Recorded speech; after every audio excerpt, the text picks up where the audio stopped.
새로운 기회의 문. 이제는 나이 들었으니 내가 할 수 있는 게 뭐가 있을까?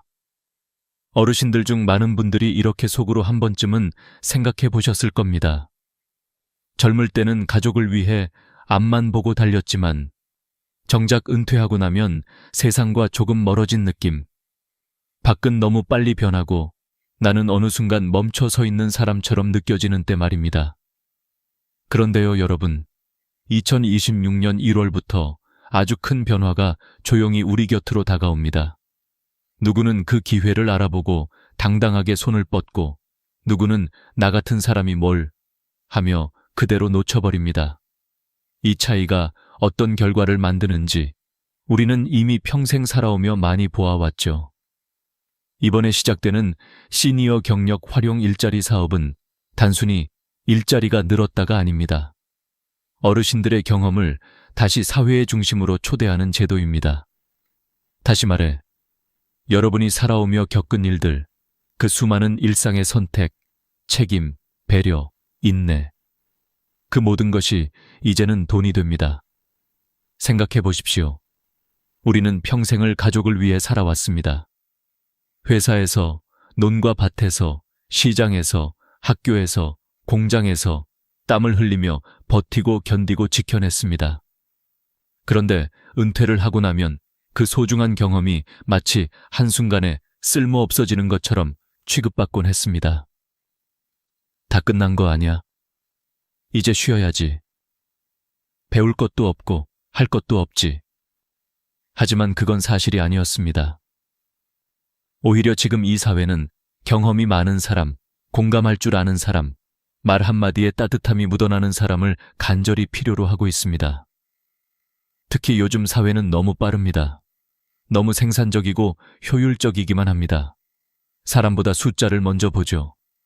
하지만 어린이와 노약자, 상담과 돌봄, 안내와 대화가 필요한 공간에서는 따뜻한 손과 느리지만 깊은 눈이 필요합니다. 그게 바로 어르신들입니다. 이번 사업은 여러분을 도움을 받는 사람이 아니라 함께 사회를 지키는 사람으로 바라봅니다. 그리고 이것이 중요한 이유는 돈 때문만이 아니라 존재감의 회복 때문입니다. 사람은 누구나 누군가에게 필요하다는 느낌이 들 때 살아 있습니다. 내가 누군가를 돕고 있다. 내가 아직 쓰임이 있다. 내가 이 사회의 일원이다. 이 감각이 무너지는 순간 마음이 먼저 늙기 시작합니다. 여러분은 이미 알고 있습니다. 몸이 늙는 것보다 더 무서운 것은 마음이 멀어지는 것이라는 걸요. 그래서 이번 기회는 단순한 일자리가 아닙니다.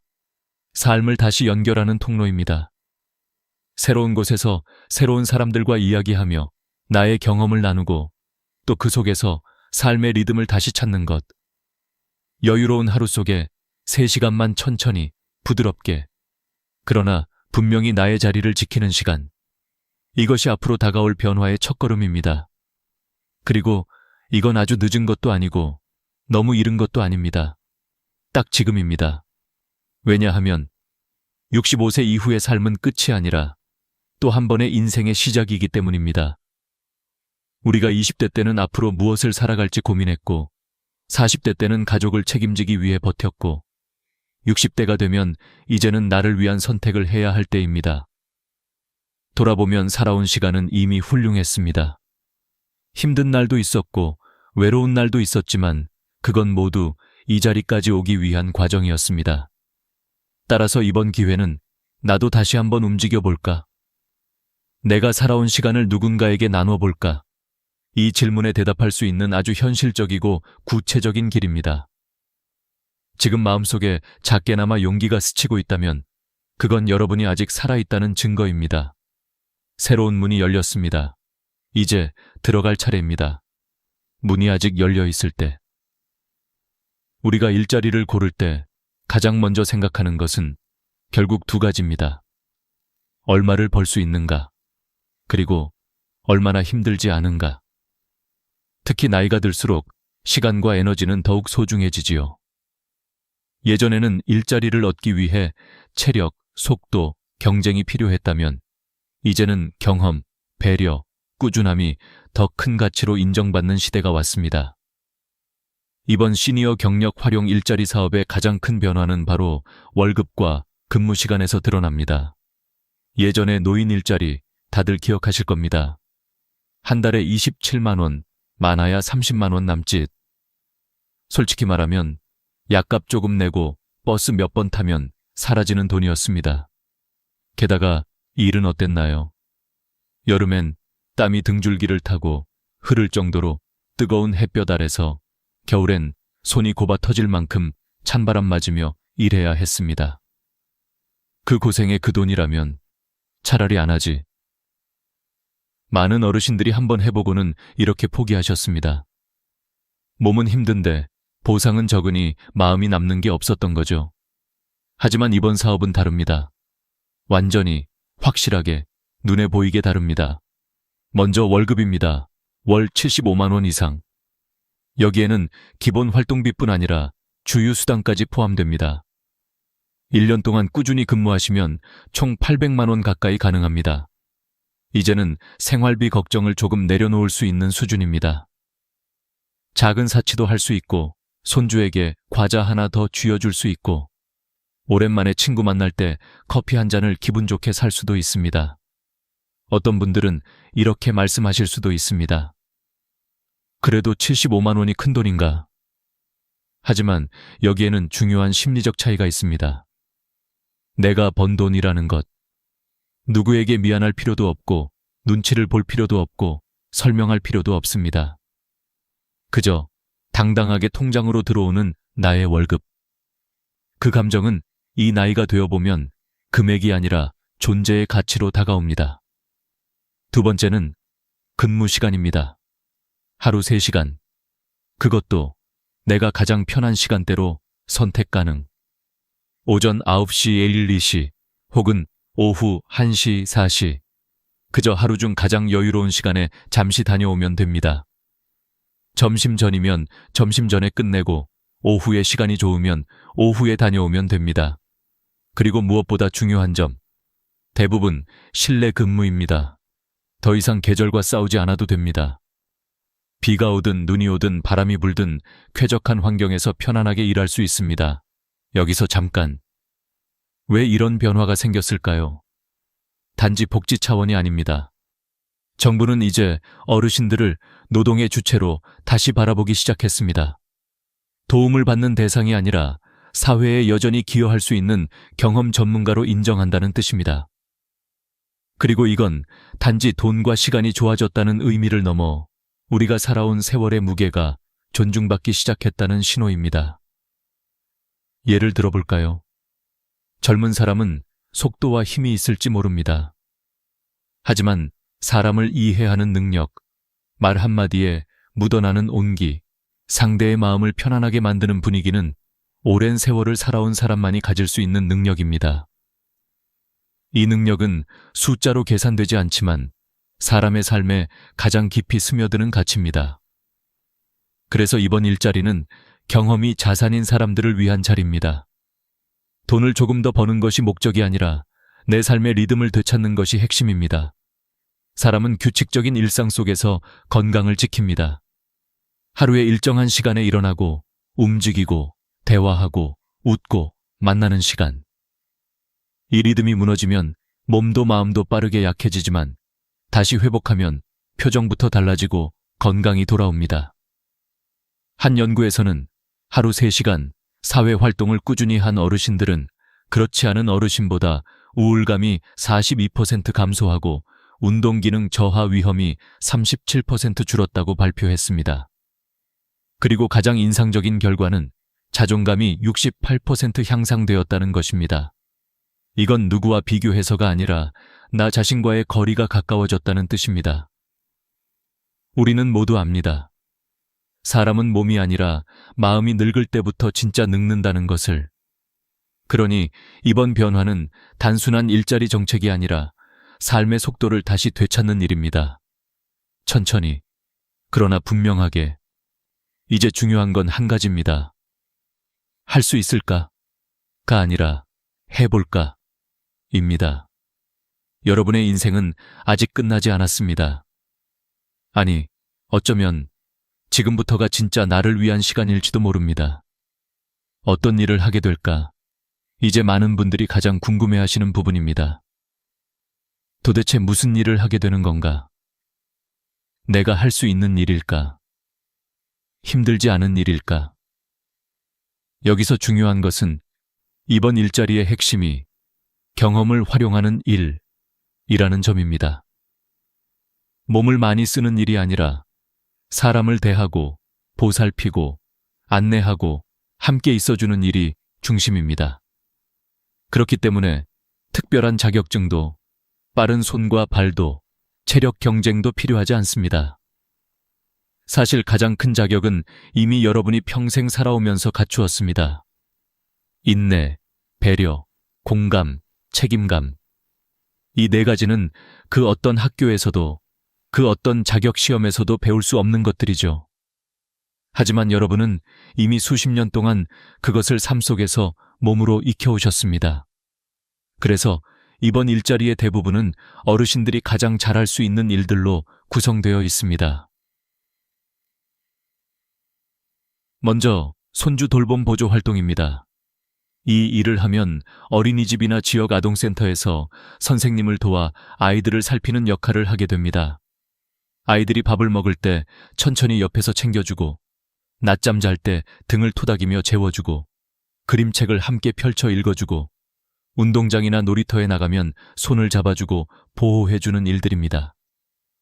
여기서 중요한 건 힘을 쓰는 것이 아니라 마음을 쓰는 일이라는 겁니다. 아이들은 누구보다 따뜻한 손길을 금방 알아봅니다. 부드럽게 이름을 불러주는 목소리, 급하지 않고 천천히 기다려주는 시선, 넘어졌을 때 괜찮아, 천천히 하면 돼 라고 말해주는 안정감. 이건 젊은 교사가 따라할 수 없는 세월이 만들어준 힘입니다. 아이들과 함께 있는 시간은 어르신들에게도 큰 활력이 됩니다. 작은 손이 내 손을 꼭 잡아올 때 여기에서 내가 여전히 필요한 사람이라는 것을 마음으로 느끼게 됩니다. 두 번째는 공공 서비스 안내 및 행정 지원입니다. 이 일은 주민센터, 복지관, 지역 서점, 공공시설 등에서 이루어집니다. 자리에서 편안하게 앉아 주민들을 맞이하고 간단한 안내와 정리, 줄서기 안내, 서류 위치 안내 등을 돕는 역할입니다. 나는 컴퓨터 못하는데 괜찮나? 많은 분들이 이렇게 걱정하시지만 괜찮습니다. 컴퓨터 입력이 주 업무가 아니라 사람을 맞이하고 대화를 통해 안내하는 일이 중심이기 때문입니다. 예를 들어보겠습니다. 어떤 어르신이 주민센터 문 안으로 들어옵니다. 어디로 가야 할지 몰라 두리번거리는 모습. 이럴 때 여러분이 다가가 어떤 도움 필요하세요? 천천히 말씀해보세요. 이 한마디면 이미 절반은 해결된 것입니다. 사람은 누군가가 나를 반겨줄 때 마음이 먼저 열립니다. 이러한 작은 응대 하나가 행정기관의 분위기를 바꾸고 동네의 표정을 바꿉니다. 세 번째는 시설 관리 및 환경 보조 활동입니다. 학교나 공공시설에서 주변 환경을 돌보는 역할입니다. 여기서 말하는 환경 관리란 무거운 장비를 옮기거나 힘든 청소를 하는 것이 아닙니다. 예를 들어 학교 급식 시간에 아이들이 줄을 서고 차례를 지킬 수 있도록 부드럽게 지켜보는 일, 서점에서 책을 정리하며 조용히 공간을 유지하는 일, 복지센터에서 사람들이 편안하게 이용할 수 있도록 안내하는 일, 몸이 크게 불편하지 않은 어르신들이라면 부담 없이 할 수 있는 일들입니다.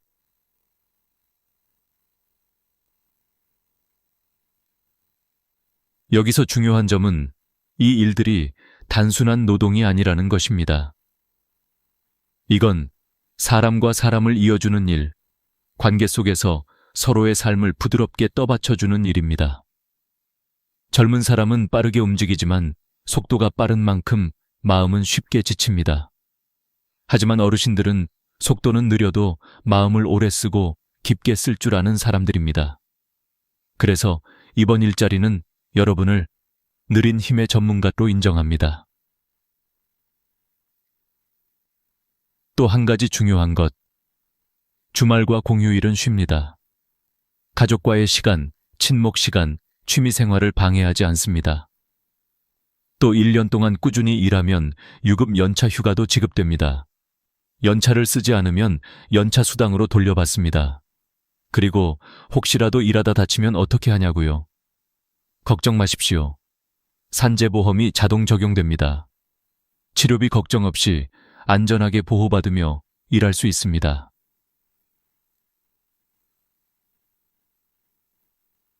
이쯤 되면 마음속에 질문이 하나 생길 겁니다. 나는 정말 할 수 있을까? 정답은 예, 이미 충분합니다. 평생을 살아오며 사람을 이해하고 세상을 견디고 가족을 지켜낸 그 마음 하나면 충분합니다. 세상은 지금 여러분의 느리고 단단한 지혜가 필요합니다. 그리고 그 지혜가 이제는 당당한 월급이 됩니다. 신청 조건과 절차, 이제 마음속에서 조금씩 용기가 피어나고 있다면 다음 질문은 자연스럽게 이렇게 이어질 겁니다. 좋아. 그럼 나는 신청할 수 있을까? 어디로 가야 하고 무엇을 준비해야 하지? 혹시 복잡한 건 아닐까? 걱정하지 않으셔도 됩니다. 이번 사업의 가장 큰 장점 중 하나는 신청 문턱이 매우 낮아졌다는 것입니다. 예전에는 조건이 너무 많았습니다. 소득 기준에 걸리고 기초연금을 받으면 제외되고 자격증이 있어야 하고 이런 장벽들이 어르신들의 발걸음을 막았던 것이 사실입니다. 하지만 지금은 달라졌습니다. 핵심은 단 하나, 만 65세 이상이면 누구나 신청할 수 있습니다. 학력은 상관없습니다. 과거 직장 경력이 있든 없든 상관없습니다. 재산이 많든 적든 상관없습니다.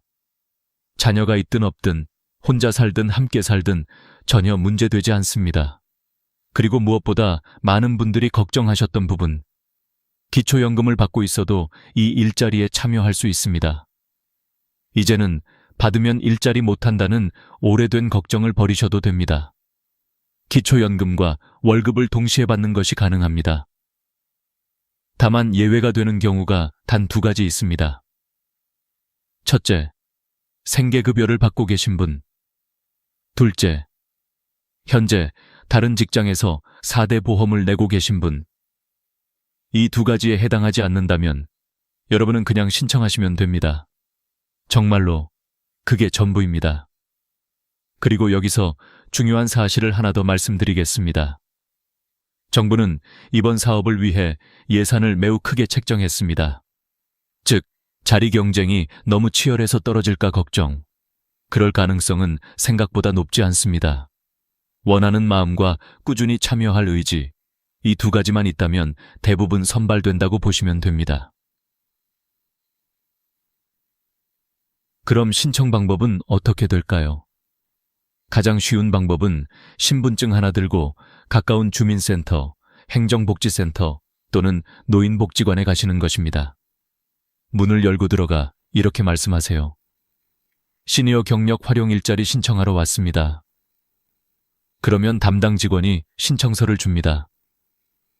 그 신청서는 길지도 않고 어려운 내용도 없습니다.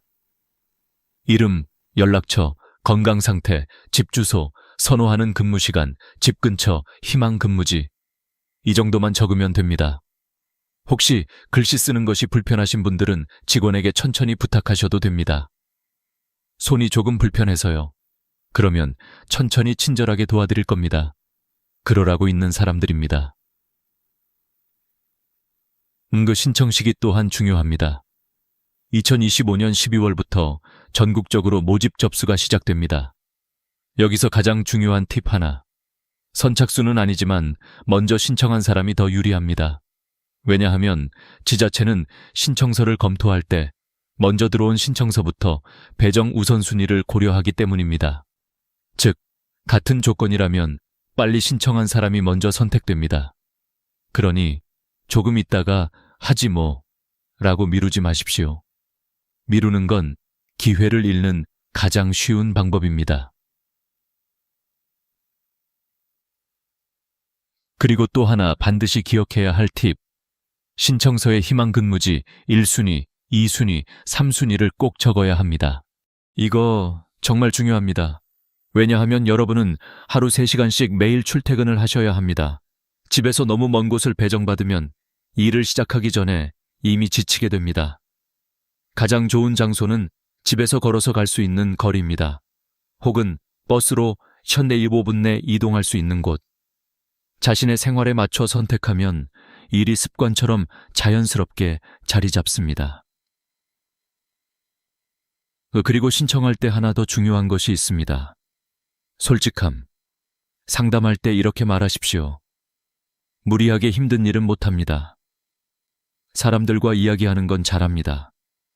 아이들 보는 건 익숙합니다.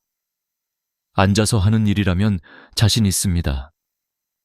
이렇게 말해주셔야 여러분에게 맞는 일자리가 정확히 배정됩니다. 억지로 참아가며 일하는 건 오래가지 않습니다. 하지만 나에게 잘 맞는 일을 하게 되면 그 일은 노력이 아니라 생활의 일부가 됩니다. 여기서 아주 중요한 한 문장.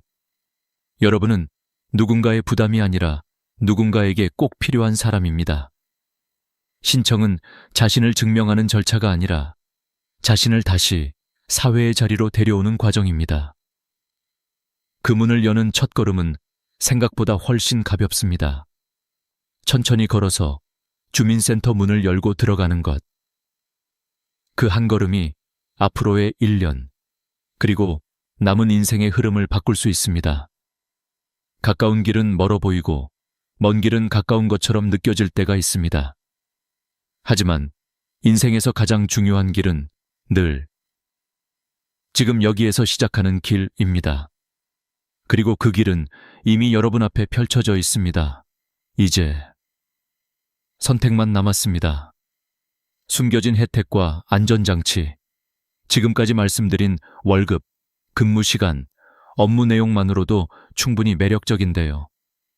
그런데 이 일자리에는 겉으로 보이지 않는 더 큰 혜택들이 숨어 있습니다. 많은 분들이 이걸 모르고 지나가고 알게 된 분들은 이건 진짜 놓치면 후회한다고 말합니다. 왜냐하면 이 혜택들은 돈보다 더 큰 삶의 안정감을 주기 때문입니다. 먼저 가장 중요한 소식. 기초연금 그대로 받습니다. 일을 하면 기초연금 깎이는 거 아니야. 그동안 이렇게 걱정하셨죠? 하지만 이번 사업은 기초연금에 영향을 거의 주지 않습니다.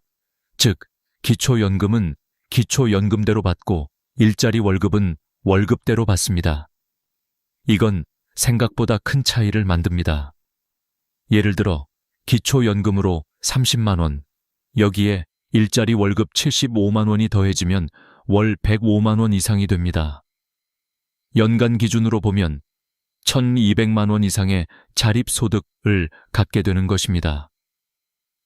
누구에게도 미안할 필요 없는 나의 돈, 내 손으로 번 돈. 이 감정은 단순한 숫자가 아닙니다. 존엄입니다. 자존심입니다. 스스로를 지탱하는 힘입니다. 그리고 두 번째 혜택. 산재보험이 자동 적용됩니다. 혹시라도 일하다가 다치면 어떡하지? 연세 있으신 분들이 제일 걱정하시는 부분입니다. 하지만 걱정하지 않으셔도 됩니다. 만약 근무 중 다치는 일이 생기면 치료비는 국가에서 책임집니다. 병원비 때문에 마음 졸일 필요 없습니다.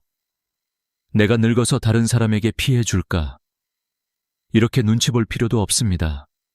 안전하게 보호받으며 일할 수 있는 구조입니다. 그리고 또 하나, 명절 수당입니다. 설날, 추석. 큰 명절에는 10만 원씩 추가 수당이 지급됩니다. 10만 원이 큰 돈인가? 라고 할 수도 있지만 명절상 차릴 때, 손주들 용돈 줄 때, 가족들이 모였을 때 당당히 머리를 들고 웃을 수 있게 해주는 작고 단단한 여유입니다. 그 여유는 돈의 크기가 아니라 마음의 크기로 느껴집니다.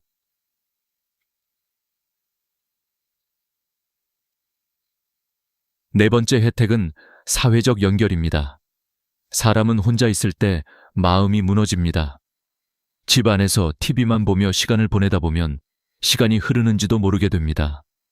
움직이지 않으면 몸도 굳고, 말하지 않으면 마음도 다치고, 만나지 않으면 세상과 멀어집니다. 하지만 이번 일자리의 구조는 사람과 사람이 자연스럽게 연결되도록 설계되어 있습니다. 아침에 옷을 갈아입고 나가 누군가와 대화를 하고, 누군가의 손을 잡아주고, 누군가의 고개 끄덕임을 받고 돌아오는 하루. 그 하루가 쌓이면 표정이 달라지고, 걸음이 달라지고, 숨쉬는 리듬이 달라집니다. 웃는 시간이 조금씩 늘어나고, 머릿속이 환해지고, 몸이 가벼워집니다. 건강은 단번에 좋아지는 것이 아닙니다. 살아가는 방식이 바뀔 때 따라오는 선물입니다. 다섯 번째 혜택은 자존감의 회복입니다. 사람은 내가 누군가에게 도움이 되는 존재라고 느낄 때 살아있음을 느낍니다.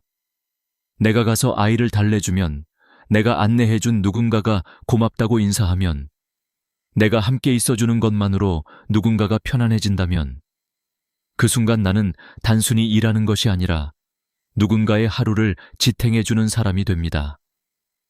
이 힘은 평생을 책임감으로 살아온 어르신들이 가장 잘 알고 있는 힘입니다.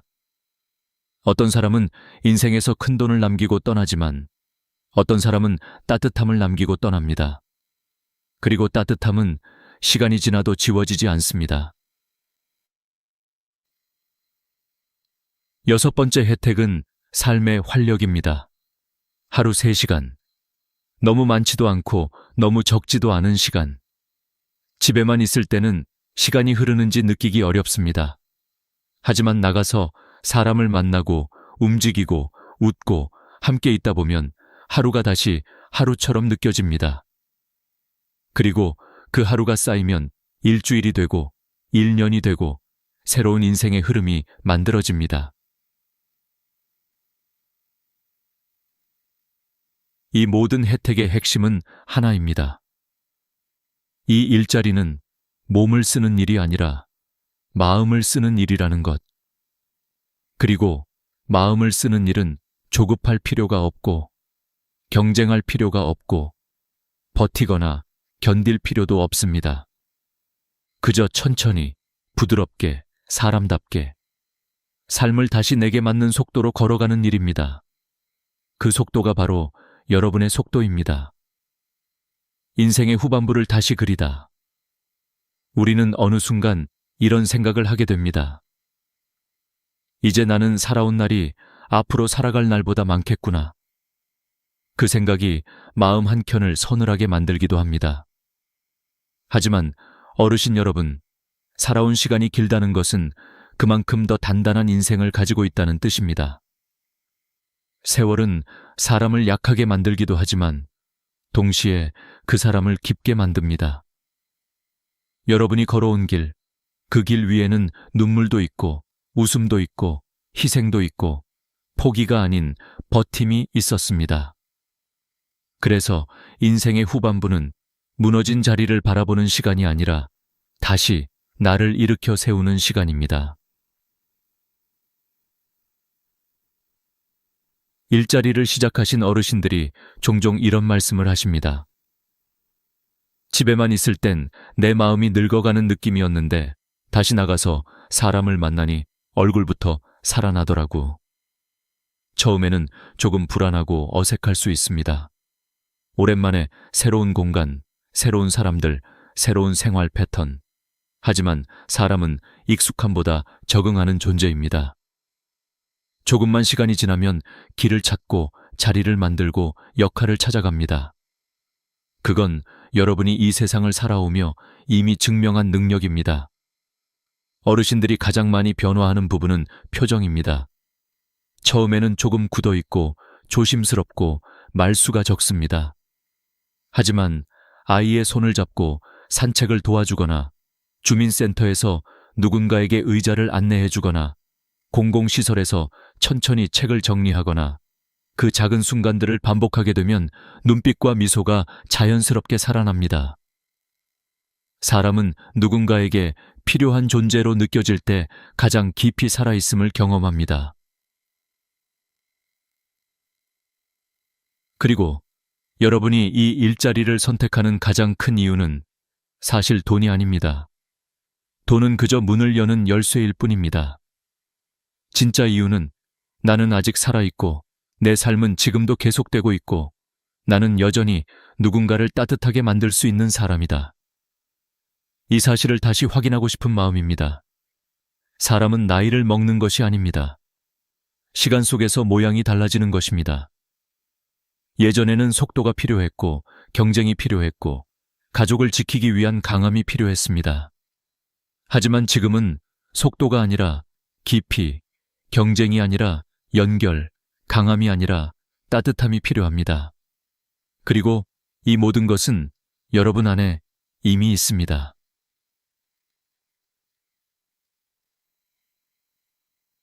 인생은 두 번 꽃이 핍니다. 한 번은 청춘에, 그리고 또 한 번은 지금 같은 때에. 사람은 나이 들수록 겉모습은 조금씩 작아지지만 마음은 더 넓어지고 깊어집니다. 손주와 손을 잡고 걷는 길, 이웃과 서로 안부를 묻는 대화, 일 끝나고 집으로 돌아오는 가벼운 발걸음. 그 속에 담긴 평온함은 젊어서 바쁘게 살던 때에는 절대로 얻을 수 없었던 선물입니다.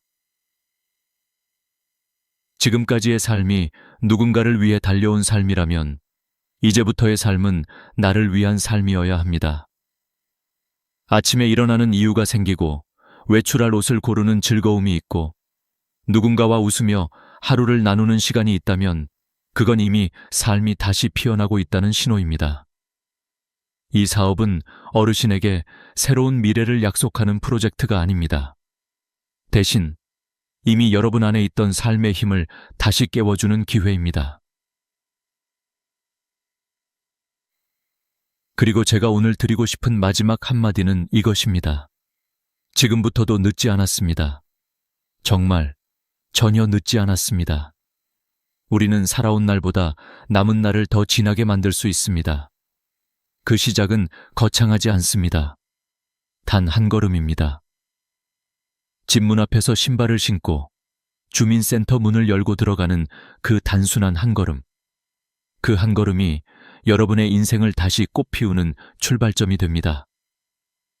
여러분의 시간은 여전히 아름답고 여전히 귀하고 여전히 살아있습니다. 이제 새로운 계절이 여러분 앞에 와 있습니다. 문은 열려 있고 들어갈 수 있는 기회는 지금입니다. 오늘 이 영상이 여러분의 마음에 작은 용기로 남기를 바랍니다. 감사합니다. 그리고 다음 이야기에서도 여러분의 삶에 따뜻한 길을 함께 비춰드리겠습니다. 좋아요와 구독 부탁드립니다. 여러분의 응원이 이 채널을 계속 살아있게 만듭니다. 오늘도 건강하시고 마음 편안한 하루 보내세요. 갑작스런 입금의 함정. 아침에 휴대폰을 열었는데 알림 하나가 들어옵니다. 입금 1,000원. 이름도 처음 보는 사람입니다. 처음엔 누가 실수했나 보다 하고 넘기고 싶지만 바로 여기서부터 조심해야 합니다. 이유 없이 내 통장에 들어오는 돈은 없습니다. 차고 송금일 수도 있지만 요즘은 일부러 돈을 넣어두고 상대의 통장을 묶어버리는 수법이 있습니다. 문제는 우리가 아무 행동도 하지 않았는데도 단 몇 시간 만에 결제 이체, 자동이체까지 전부 멈춰버릴 수 있다는 점입니다. 왜 이런 일이 생길까요? 은행은 보이스피싱 피해 신고가 접수되면 피해가 더 확산되지 않도록 먼저 지급을 정지합니다.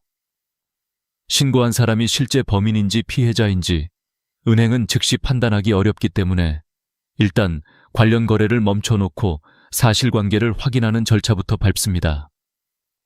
이때 돈을 받은 쪽 통장도 연쇄적으로 묶이는 일이 생깁니다. 나한테 들어온 돈이 범죄와 연결되었을 가능성이 생겼다는 이유만으로요. 그래서 난 잘못이 없다는 설명만으로는 바로 풀리지 않습니다.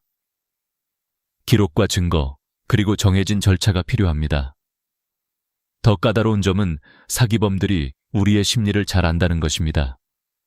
돈이 들어오면 누구나 당황합니다. 보낸 사람한테 연락해서 돌려주면 되겠지 하고 생각하기 쉽습니다. 그런데 바로 그 행동이 위험합니다. 모르는 사람과 직접 연락을 주고받는 순간 대화 내용이 엮여 나중에 오해를 살 수 있습니다. 심지어 돈을 다시 보내면 자발적 이체 내역이 남아 의심 거래로 분류될 수 있습니다. 좋은 의도였는데 왜 문제가 되느냐 하는 억울함이 남겠지만 시스템은 선의와 악의를 구분해주지 않습니다. 제일 먼저 남는 것은 흔적이고 그 흔적이 때로는 우리에게 불리하게 작용합니다. 그래서 갑작스런 입금은 손대지 말고 먼저 신고부터 해야 합니다. 최근에는 통장을 일부러 묻게 만드는 사례가 늘고 있습니다.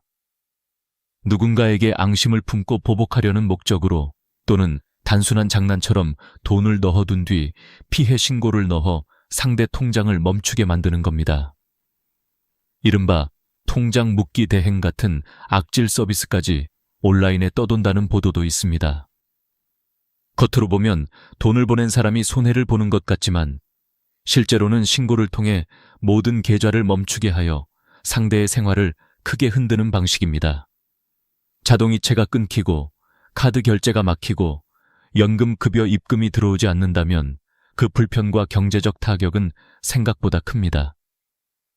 어르신들뿐 아니라 20대 취준생, 30, 40대 직장인, 자영업자까지 누구나 당할 수 있다는 점이 더 무섭습니다.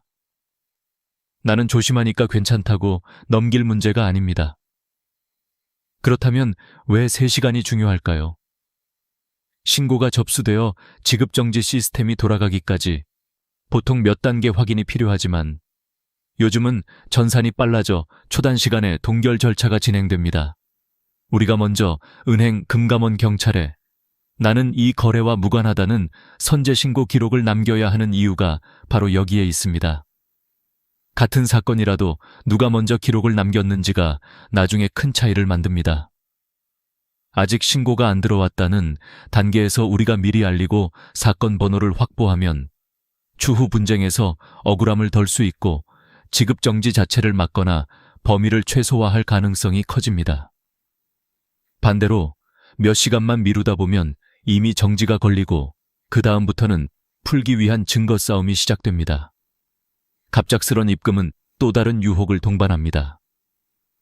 지금 급해서 그런데 반만 돌려주시면 신고 취소하겠다는 연락이 오기도 합니다. 서둘러 문제를 끝내고 싶다는 우리의 조바심을 노리는 말입니다. 그러나 조건부 이체는 두 번째 함정입니다.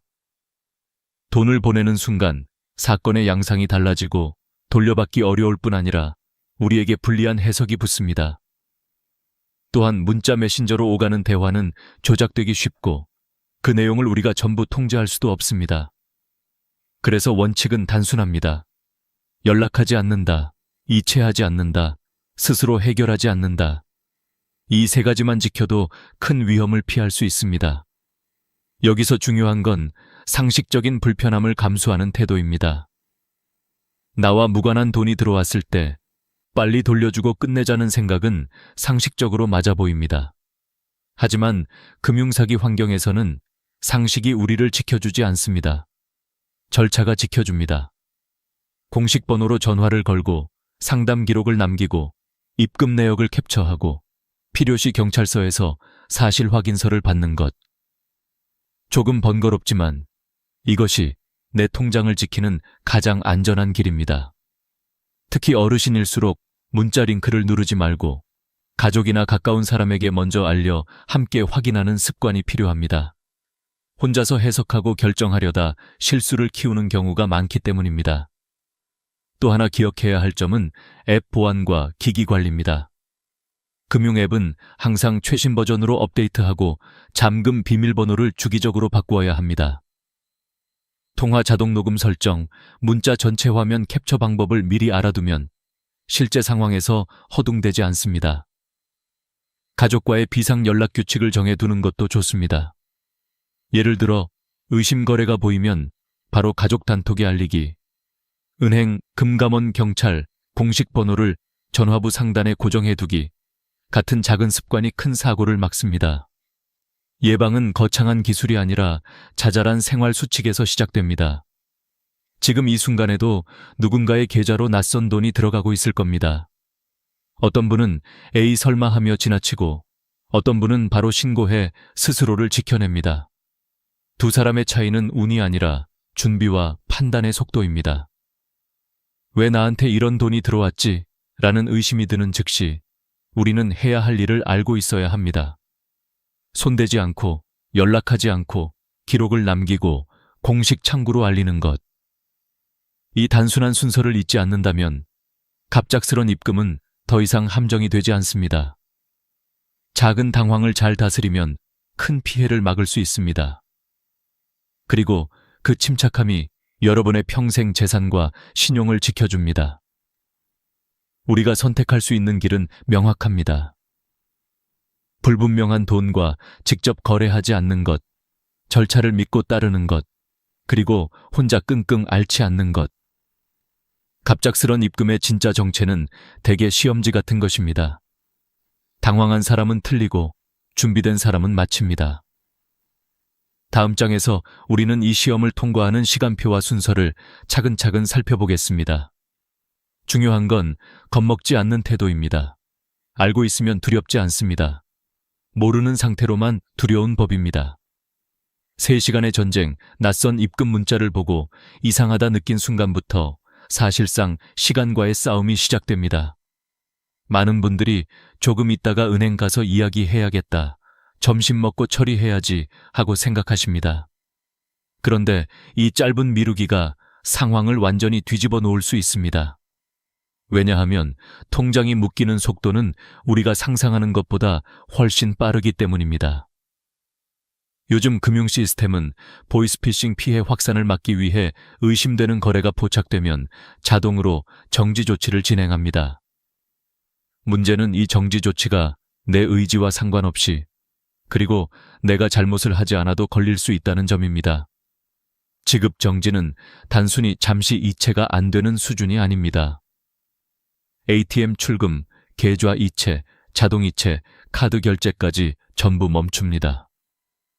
심지어 앱에 로그인하는 것 자체가 막히기도 합니다. 한마디로 내 돈인데 내가 만질 수 없게 되는 상황이 됩니다. 음식점에서 식사하고 계산하려는데 카드가 거절되고 병원에 가서 진료비를 내려고 하는데 결제 불가가 뜨고 전기료, 수도료 같은 공과금이 연체되기 시작합니다. 생활의 흐름이 그대로 멈춥니다. 가장 억울한 건 나는 아무 잘못도 하지 않았다는 사실입니다. 그저 내 통장으로 돈이 들어왔다는 이유 하나뿐입니다. 이때 사람은 심리적으로 크게 흔들리기 마련입니다. 내가 사기를 당한 건가? 내 계좌가 범죄에 이용된 건가? 이제 어떻게 하지? 머릿속이 순식간에 복잡해지고 당황한 상태에서 결정을 내리면 실수를 하기 쉽습니다. 그리고 사기꾼들은 바로 이 심리 상태를 이용합니다. 제가 실수로 어르신 계좌로 보냈어요. 너무 급해서 그러는데요.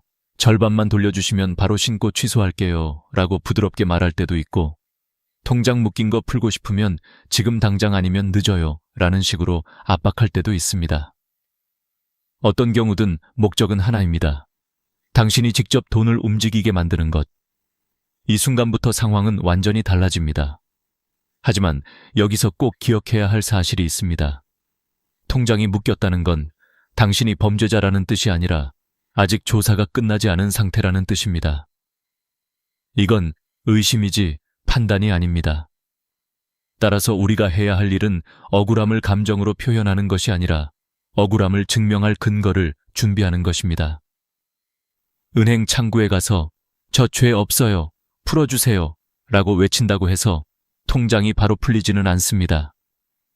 은행 직원은 개인 판단을 하지 않습니다. 그들도 시스템과 절차를 따라야 합니다. 지급 정지를 해제하는 권한은 은행 창구 직원에게 있는 것이 아니라 증거가 확보된 뒤 공식 해제 청구가 승인되는 단계에 있습니다. 그러니 감정적으로 대응한다고 해서 해결되는 일은 없습니다. 오히려 마음만 지치고 상황은 나빠집니다. 이 3시간이라는 시간은 우연한 숫자가 아닙니다.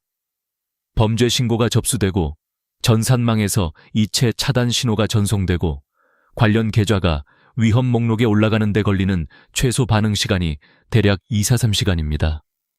따라서 송금자가 신고하기 전에 내가 먼저 신고한 기록을 남기는 것이 핵심입니다. 선제 신고가 남아있으면 추후 조사 과정에서 이 사람은 처음부터 이 거래와 무관하다는 의사를 명확히 표현했다는 매우 중요한 근거가 됩니다. 반대로 아무 조치도 하지 않고 지나간 시간은 불리하게 남습니다. 왜 신고하지 않았는가? 왜 입금 사실을 인지하고도 행동하지 않았는가? 이 질문에 명확히 대답하지 못하면 절차는 더 길어집니다. 이것이 바로 3시간의 무게입니다. 단순한 시간의 흐름이 아니라 신용과 자산, 그리고 자존감이 연결되어 있는 시간입니다. 여기서 한 가지 중요한 심리적 포인트가 있습니다.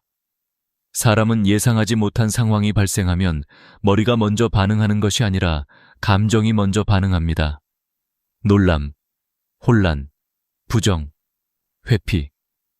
그리고 그 사이에 시간은 계속 지나갑니다. 그러나 이 시간을 침착함과 절차적 대응으로 바꾸면 공포와 불안은 확신과 안정감으로 바뀝니다. 그래서 우리는 미리 알아야 합니다. 미리 알면 당황하지 않습니다. 당황하지 않으면 실수하지 않습니다. 실수하지 않으면 피해를 막을 수 있습니다. 3시간은 짧지만 그 안에서 할 수 있는 일은 명확하고 그 행동들이 여러분의 평생 재산을 지킬 수 있습니다. 다음 부분에서 우리는 절대로 해서는 안 되는 행동과 왜 그것이 치명적인 결과를 낳는지 차근차근 살펴보겠습니다. 절대 하면 안 되는 행동. 낯선 돈이 통장에 들어왔을 때 사람들이 가장 먼저 하는 실수는 상식적으로 해결하려고 한다는 것입니다. 상식적으로 생각하면 보낸 사람에게 돌려주면 되겠지, 연락해서 사과받고 처리하면 되겠지 라고 생각합니다. 하지만 금융사기 상황에서는 이 상식이 오히려 우리를 위험으로 몰아넣습니다.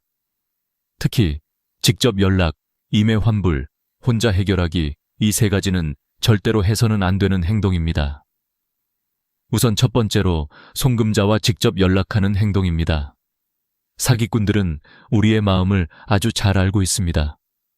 갑자기 전혀 모르는 돈이 들어오면 누구나 혼란스럽고 문제를 빨리 해결하고 싶어집니다. 이때 그들은 죄송합니다, 실수로 보냈어요 라고 다정하고 예의 있게 접근합니다. 심지어 어머니, 아버지 같은 호칭을 사용하며 친근감을 주기도 합니다. 처음에는 정중하게 말하지만 대화가 길어질수록 요구는 분명해집니다. 제가 신고를 취소하려면 지금 30만 원만 먼저 보내주셔야 해요. 제가 너무 급한 상황이라 먼저 조금만 도와주세요. 이렇게 상대가 좋은 사람이라고 믿게 만든 뒤 자발적으로 돈을 보내도록 유도합니다. 문제는 여기서 돈을 보내는 순간 기록상으로는 서로가 자발적으로 금전 거래를 한 관계가 됩니다. 이 말은 피해자였던 우리가 스스로 의심 거래에 연루된 사람처럼 보일 수 있다는 뜻입니다. 사기꾼의 한마디에 선의로 움직였을 뿐인데 법적으로는 공범이나 가담자처럼 해석될 위험이 생깁니다. 그리고 이렇게 되어버리면 은행이나 금융감독원, 경찰은 우리가 주장하는 선의를 믿어주기 어렵습니다. 왜냐하면 시스템은 의도보다 거래의 흔적을 기준으로 판단하기 때문입니다. 두 번째로 돈을 돌려보내는 행동입니다. 남의 돈이 들어왔으니 돌려줘야지 하는 건 당연한 생각입니다. 그러나 이 상황에서 바로 송금하면 그 행위 자체가 범죄 행위에 부역한 것으로 오해받을 수 있습니다. 송금 내역이 남는 순간 누군가가 저 사람은 보이스피싱 조직원이다 라고 신고하면 우리는 스스로 자신의 손으로 증거를 남긴 꼴이 됩니다. 실제로 통장을 묻기 사기에서 가장 흔한 피해는 억울한 공범 전환입니다. 본인은 선의였지만 시스템은 그렇게 보지 않는 것이죠. 세 번째로 혼자 해결하려는 행동입니다. 많은 분들은 피해 사실을 가족에게 말하는 걸 부끄럽게 여기거나 경찰서에 가는 것을 부담스러워합니다. 그래서 그냥 조용히 해결하려고 합니다. 그러나 이 과정에서 사기꾼은 더 깊이 개입합니다. 지금 신고하면 더 꼬입니다. 저만 믿으시면 돼요. 신고하면 어르신이 오히려 처벌받습니다. 이런 말들을 던지며 생각할 시간을 빼앗고 판단력을 흐리게 만듭니다. 혼자 고민하는 동안 시간은 계속 흘러가고 우리는 점점 불리한 상황으로 밀려납니다. 사기 피해는 지식이 부족해서가 아니라 혼자 버티려고 해서 커집니다. 이건 절대 부끄러운 일이 아닙니다. 누구라도 당할 수 있습니다. 은행 보안팀에서 20년을 일한 전문가도, 경찰관도, 사회복지사도 모두 같은 방식으로 당한 사례가 있습니다. 사기꾼은 똑똑해서 이기는 게 아니라 우리를 급하게 만들기 때문에 이깁니다. 그렇다면 왜 직접 연락하고 바로 돌려주는 행동이 가장 위험할까요? 그 이유는 아주 간단합니다. 사기꾼은 연락을 통해 우리를 범죄의 일부로 끌어들이기 때문입니다. 우리가 돈을 움직였다는 기록이 남기만 하면 그들은 언제든지 이렇게 말할 수 있습니다. 저 사람도 연루되어 있어요.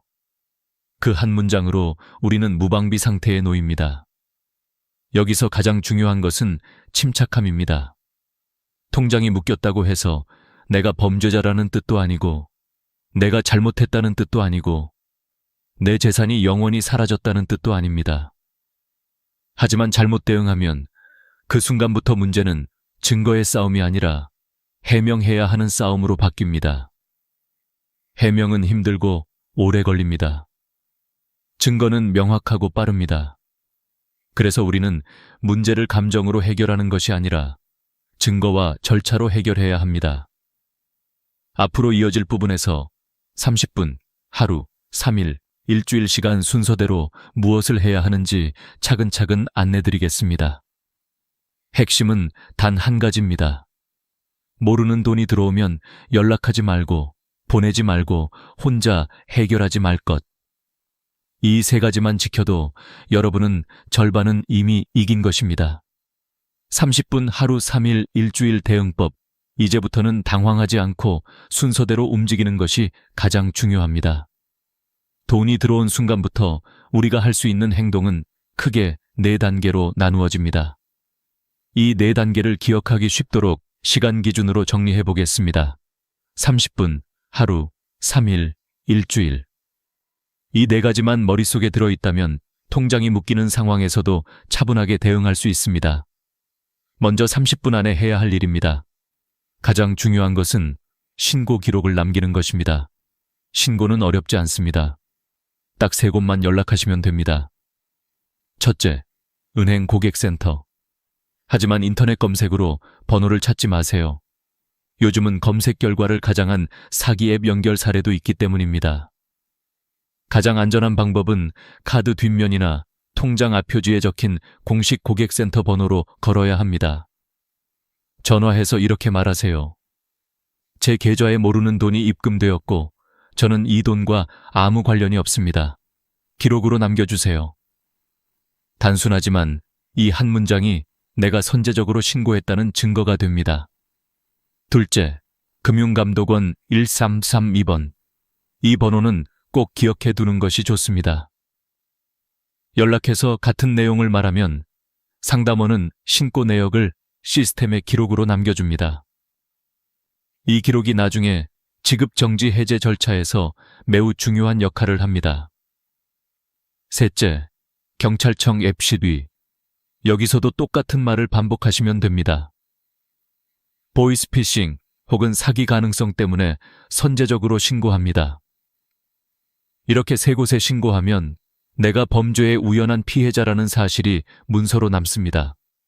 이 3통화까지 걸리는 시간은 길어도 30분이면 충분합니다. 당황할 필요도 전문 지식이 필요하지도 않습니다. 단지 빠르고 정확하게 신고하는 것이 핵심입니다.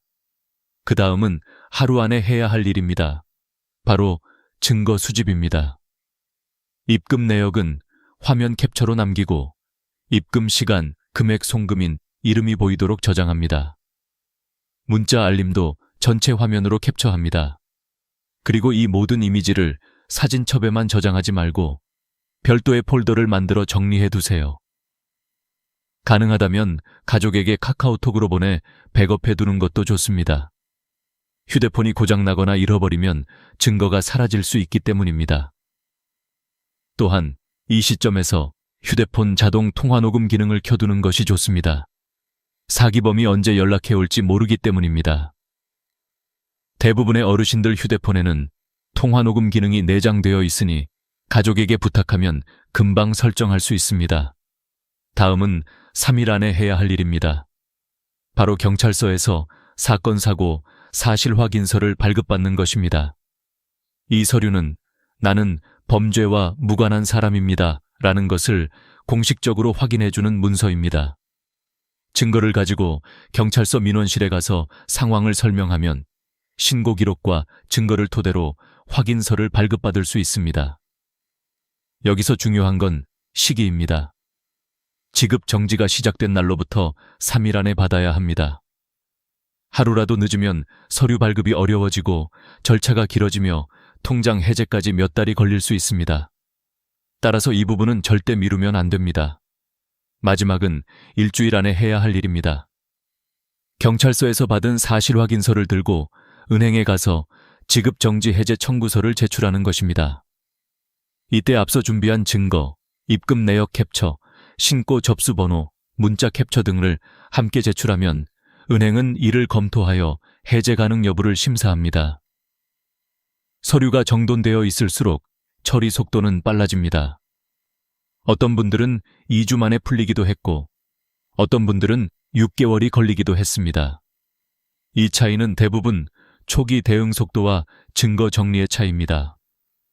여기까지의 내용을 다시 한번 간단하게 정리하면 이렇습니다. 30분 안에 은행 1332 112 신고 하루 안에 증거 수집 3일 안에 경찰서 사실 확인서 발급 일주일 안에 은행 지급정지 해제 청구서 제출 이 4단계는 복잡해 보이지만 실제로는 순서만 알고 있으면 어렵지 않습니다. 특히 어르신분들은 혼자 하려고 하지 말고 가족에게 함께 하자고 말하는 용기가 필요합니다. 부끄러움은 문제가 아닙니다. 부끄러움 때문에 말하지 않으면 시간과 재산과 자존심이 더 큰 상처를 입습니다. 우리는 지금까지 무섭다는 감정이 아니라 대응할 수 있다는 방법을 배웠습니다. 방법을 알고 있으면 두려움은 줄어듭니다. 두려움이 줄어들면 판단이 명확해집니다. 그리고 판단이 명확하면 우리는 피해자가 아니라 스스로를 지키는 사람이 됩니다.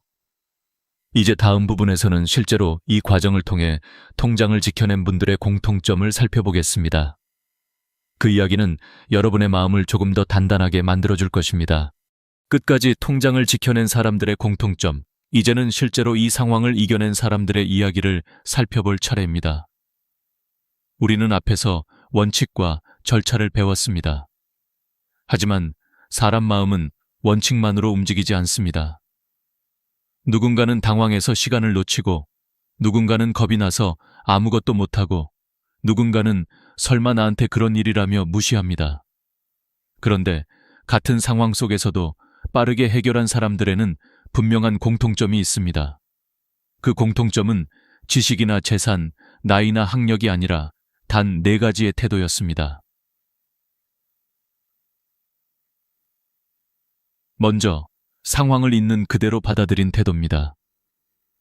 서울에 사시는 67세 한미순 어르신 이야기를 떠올려 봅시다. 어르신 통장에 130만 원이 갑자기 들어왔고 3시간 후 통장이 묶였습니다. 많은 분들이라면 이렇게 생각했을 겁니다. 내가 뭘 잘못했다고? 억울한데 일단 은행 가서 따져야지. 하지만 한미순 어르신은 감정보다 현실을 먼저 인정했습니다. 통장이 묶였다는 건 절차가 시작되었다는 뜻이다. 그러면 지금 내가 할 일은 억울함을 말하는 것이 아니라 증거를 준비하는 것이다. 이 차이가 모든 것을 바꾸었습니다.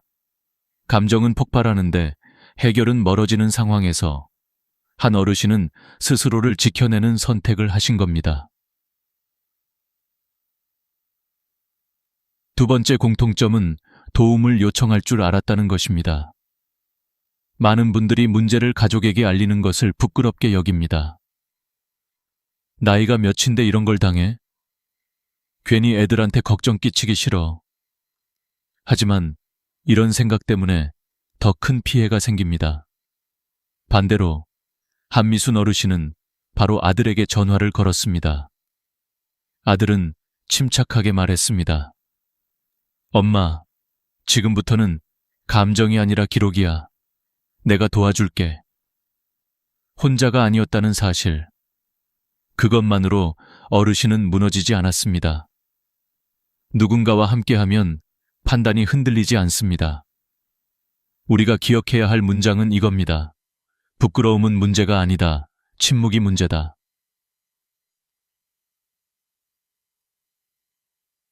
세 번째 공통점은 속도의 중요성을 이해했다는 것입니다. 이 상황의 본질은 사기꾼과의 지능 싸움이 아니라 시간 싸움입니다. 사기꾼은 신고를 먼저 하면 이깁니다. 우리가 먼저 신고하면 우리가 이깁니다. 한미순 어르신은 통장이 묶인 것을 확인한 바로 그 자리에서 은행, 금감원, 경찰 3건의 신고를 끝냈습니다. 집에서 슬리퍼도 갈아 신지 않고 감정 정리도 하지 않았습니다. 이게 바로 위기 상황의 올바른 판단력입니다. 빠른 결정은 완벽해서가 아니라 원칙을 알고 있었기 때문에 나올 수 있었습니다. 네 번째 공통점은 기록을 정리하는 습관입니다. 증거 수집은 어렵지 않지만 정리가 되어 있어야 힘을 발휘합니다. 통화 녹음, 문자 캡처, 송금 내역, 스크린샷, 신고 접수 번호 정리, 그리고 백업. 한미순 어르신은 혹시 모르니까 라는 마음으로 모든 자료를 2군데씩 저장했습니다. 이 한마디는 단순한 습관이 아니라 평생 쌓아온 삶의 태도였습니다. 조심하는 마음, 소중한 걸 지키려는 마음, 자신을 보호하는 마음. 이 마음이 사람을 지켜줍니다. 여기서 중요한 이야기를 하고 싶습니다. 이런 대응법은 나이가 들었다고 해서 더 어려운 것이 아닙니다. 오히려 젊은 사람들보다 어르신들이 더 잘 해낼 수 있습니다. 왜냐하면 어르신들은 급하게 판단하지 않고 경험으로 상황을 바라보고 조심해야 할 때를 알고 계시기 때문입니다. 경험은 지식보다 강합니다. 연륜은 기술보다 깊습니다. 사기꾼은 빠르고 교활할 수 있지만 어르신들의 신중함과 인내를 이길 수 없습니다.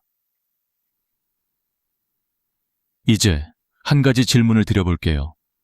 만약 내일 아침 여러분 통장에 100만 원이 갑자기 들어온다면 여러분은 무엇을 하시겠습니까? 당황하고 고민하고 시간을 보내실 건가요? 아니면 지금 배운 대로 바로 움직일 건가요? 선택은 언제나 우리에게 있습니다. 하지만 준비된 사람만이 제대로 선택할 수 있습니다. 지식은 머리에만 두면 흔들립니다. 하지만 몸으로 알고 있는 지식은 위기에서도 움직입니다. 오늘 우리가 배운 것은 단순한 정보가 아니라 움직이는 방법입니다. 그리고 그 방법을 아는 사람은 더 이상 사기의 대상이 아니라 스스로를 지킬 수 있는 사람입니다. 다음 부분에서는 이제 예방의 생활 습관을 이야기하겠습니다. 예방은 거창하지 않습니다. 자꾸 반복되는 행동이 여러분을 지킵니다. 우리는 이제 지킬 수 있는 사람이 되어가고 있습니다. 예방은 거창한 것이 아닙니다. 지금까지 우리는 통장이 묶였을 때 어떻게 대응해야 하는지 배웠습니다. 하지만 가장 좋은 방법은 애초에 통장이 묶이지 않도록 예방하는 것입니다. 예방은 어려운 기술이나 복잡한 지식이 필요하지 않습니다. 생활 속에서 아주 작은 습관들만 만들어도 충분합니다. 광주의 69세 조영희 어르신의 이야기를 다시 떠올려 보겠습니다. 조 어르신은 3년 전 복지관에서 들은 금융사기 예방 교육을 실천하면서 지금까지 통장 묶기 시도 3번을 모두 막아냈습니다. 조 어르신이 특별히 똑똑해서가 아니었습니다. 그저 습관을 만들었을 뿐입니다. 첫 번째 습관은 매일 아침 통장 잔액 확인입니다. 하루에 10초면 됩니다. 은행 앱을 열고 잔액이 변했는지, 어제와 다른 점이 있는지 확인하는 것. 이 작은 점검이 위험을 가장 빨리 발견하는 방법입니다. 대부분의 피해자들은 몰랐다가 아니라 알고도 일정 시간이 지나도록 방치했다입니다. 하지만 하루에 한 번만 확인하면 신고 타이밍을 놓치지 않게 됩니다. 두 번째 습관은 일주일에 한 번 거래 내역 확인입니다. 입금, 출금, 자동이체까지 살펴보는 겁니다. 어르신들 중에는 나는 큰돈 안 쓰니까 괜찮아 라고 생각하는 분들이 많습니다. 하지만 사기꾼들은 큰 돈을 한 번에 가져가지 않습니다. 작은 금액을 여러 번 혹은 모르는 입금을 미끼로 접근합니다. 그래서 눈에 보이는 내역 자체가 사전 경고 신호가 됩니다. 세 번째 습관은 한 달에 한 번 비밀번호 변경입니다. 은행 앱 비밀번호, 계좌 비밀번호, 휴대폰 잠금 비밀번호. 가족에게 부탁하면 5분이면 할 수 있는 일입니다. 비밀번호를 바꾸는 이유는 복잡하지 않습니다. 정보 유출 가능성을 줄이기 위해서입니다. 사기 조직은 우리보다 훨씬 느리고 꾸준합니다. 우리는 한 번만 바꾸면 되지만 사기꾼은 처음부터 다시 시작해야 합니다. 이 차이가 예방의 본질입니다. 네 번째 습관은 3개월에 한 번 가족끼리 금융 안전 이야기 나누기입니다. 요즘 이런 사기가 많더라. 우리도 조심하자. 혹시 이상한 전화 오면 서로 바로 알려주자. 이 짧은 대화가 가족 전체를 지켜줍니다. 사기꾼은 한 사람을 속이기 쉽지만 가족 전체를 속이는 것은 어렵습니다. 이 네 가지 습관은 거창하지 않습니다. 돈이 들지도 않습니다. 시간이 많이 필요한 것도 아닙니다. 단지 의식하고 반복하면 되는 일입니다. 그런데 이 습관들이 여러분의 평생 재산을 지킬 수 있습니다.